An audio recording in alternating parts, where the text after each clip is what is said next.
네, 탄핵안 표결 하루 전 검찰 특수본에서도 소환 조사 이어가는 중입니다. 네, 특수본에 나가 있는 취재기자 연결해 보겠습니다. 여도현 기자, 오늘도 검찰이 군 관계자를 소환했다고요? 네, 오늘 오전 김정근 삼공수 특전 여단장을 검찰이 참고인 신분으로 소환해서 지금 조사가 진행 중입니다. 검찰 특수본은 김 여단장에게 이 계엄 당일에 어떤 지시 내려왔는지, 어떤 지휘 내용이었는지 등을 물어볼 걸로 보이는데요.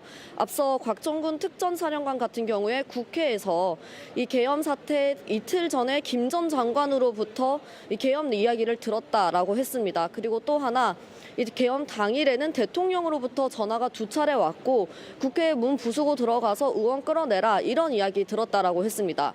그런데 이 내용을요, 이 예하 부대에게는 곽 전 사령관은 알리지 않았다라고 했는데 이 검찰은 이게 사실이 아닐 거라고 보고 있습니다. 왜냐하면 이 군 지휘 체계상 장관이 알린 걸 예하 여단장에게 알리지 않는 게 가능하냐 이런 걸 의심하는 겁니다. 또 하나 박정환 참모장 같은 경우에도 지금 소환 조사가 진행 중입니다. 네, 어제 경찰이 신청한 영장을 검찰이 받아줬다고요? 네, 조주호 경찰청장 그리고 김봉식 서울경찰청장에 대한 영장 신청을 경찰이 했고요. 이 검찰이 어제 밤쯤에 이걸 법원에 청구했습니다.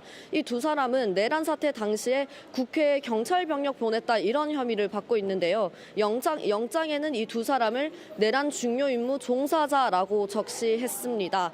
잠시 뒤 오후 3시에 제가 있는 이곳 바로 옆에 있는 서울중앙지방법원에서 이 영장실질심사가 열립니다. 김 전 장관과 마찬가지로 김봉식 청장 같은 경우엔 오늘 오지 않겠다라고 밝혔고요. 조지호 청장 같은 경우엔 온다고 합니다.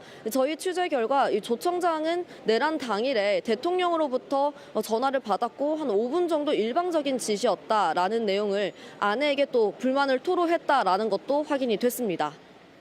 네, 윤 대통령 탄핵 표결 하루 전입니다. 탄핵 여부에 따라서 수사도 영향을 받게 될까요? 네, 지금 모든 수사기관이 윤 대통령을 내란의 우두머리로 지목을 하고 있는 상황이잖아요.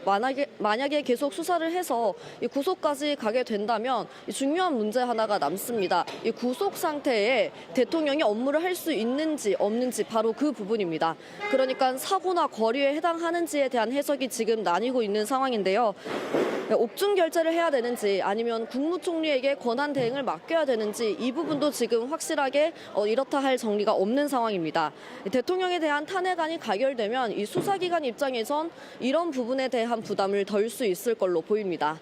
지금까지 검찰 특별수사본부에서 JTBC 여도현입니다.